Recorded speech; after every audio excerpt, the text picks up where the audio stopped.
యేసుక్రీస్తు నామములో బెతస్తా విడుదల పరిచయం తరపున మీకు ప్రేమపూర్వకమైన వందనాలు. ఇది నా వాక్య ధ్యానము.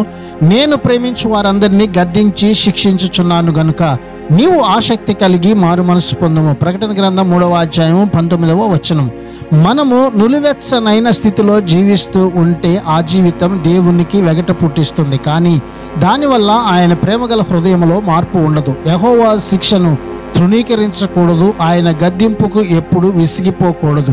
తండ్రి తనకు ఇష్టమైన కుమారుని గద్దించును, ఆ రీతిగానే యెహోవా తాను ప్రేమించిన వారిని గద్దించును. ఇక్కడ ప్రకటన గ్రంథంలో రాయబడిన 7 సంఘాలలో 5 సంఘాలు మారు మనసు పొందాలని, పశ్చాత్తాపడాలని ఆయన ఆదేశిస్తూ ఉన్నాడు.